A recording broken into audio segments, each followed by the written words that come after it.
Isn't the term based such a great word, as in this is based on a true story? Cool Runnings definitely exploited that word when it was telling the story of Olympic Jamaicans who actually made it into a bobsledding competition. I get the feeling this film could have been a really dramatic, really fascinating story if it was done by like Touchstone or Paramount or something.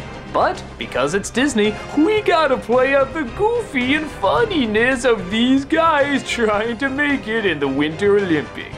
And would the film have been better if it didn't deal with that corny point of view? Probably, but at the same time, I kinda like the corny point of view in this. Yeah, I'm really torn about this, because on the one hand, it is silly, and the Jamaicans are more like the Ninja Turtles in their personalities and how colorful and goofy they are. But at the same time, I kinda like the Ninja Turtles, and let's look at the story. A Jamaican wants to run in the Olympics, but when an accident happens, literally tripping him up, it looks like his chances are gone forever, until he finds out there's another way to get in through bobsledding. There's only two problems. One, they're in Jamaica and nobody can do bobsledding, and two, he doesn't even know what a bobsled is. But, as luck would have it, an old drunken bobsledder, played by John Candy, happens to be in the neighborhood. And they keep pestering him until he finally agrees that he'll try to train them. They get a team together and do their best to try and learn how to do it on hills without ice. And sure enough, John Candy says they're ready to go. When they get to the Olympics, of course, everybody laughs and mocks them and thinks they can't go anywhere. And at first, they don't. They start to choke. But then on the second go, they start to actually do a really good job and everybody is suddenly on their side. All building up to the final competition. As a kid, I love this movie. I love how goofy everybody does. I love how colorful they were. I love how they all had distinct personalities. I love how they had their own little backstories, like one wanted to live in Buckingham Palace, even though he wasn't aware it was Buckingham Palace. But as an adult, wait, one wanted to live in Buckingham Palace even though he didn't know it was Buckingham Palace? What? You got bullies in this movie that are played by the Germans, which, yeah, on the one hand is kind of funny and how silly it is, but on the other hand, really?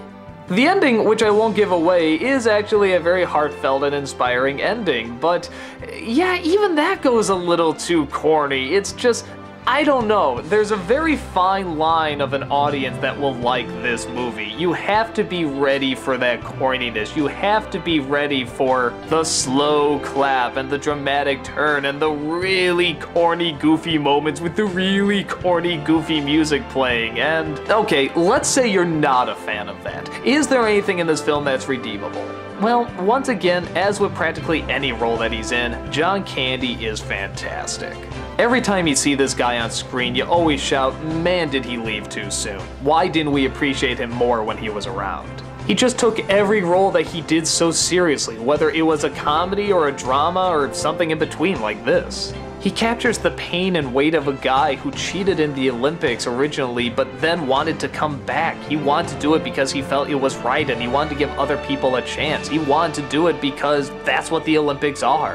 And you hear that in every breath that he takes. But aside from that, is the film worth checking out? I guess it's sort of like Disney's The Hunchback of Notre Dame. If you can accept that Disney is above the title and that the actual story it's based on is not going to be represented that well, you can still find a relatively entertaining movie. Even if there are a lot, and I mean a lot, of corny Disneyisms.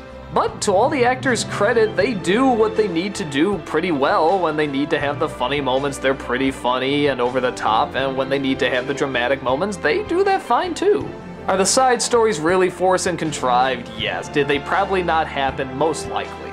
But you do get a lot of heart from these guys, and you can definitely feel it on screen. So it's definitely a mixed bag. For me, the film is harmless and allowed for some fun humor and even a few inspiring moments, even if they are really corny. It's kind of like those old 80s movies that you watch that you know are really hokey, but you can't help but enjoy because there's just so much passion behind it. I think it's sort of the same case here. I think that should give you a general idea if this is a film you're going to enjoy or not. And even though the silliness of it can be a little teeth-grinding at times, I can't find myself saying I didn't actually enjoy it. I did. I enjoy the cheesy lines, I enjoy the annoying one-liners, and I enjoy it because there's still a lot of heart behind it. Yeah, there's a lot of fault, but in my heartfelt, nostalgic mind, there's no problem, man. See, it's so corny it's even having me say lines like that.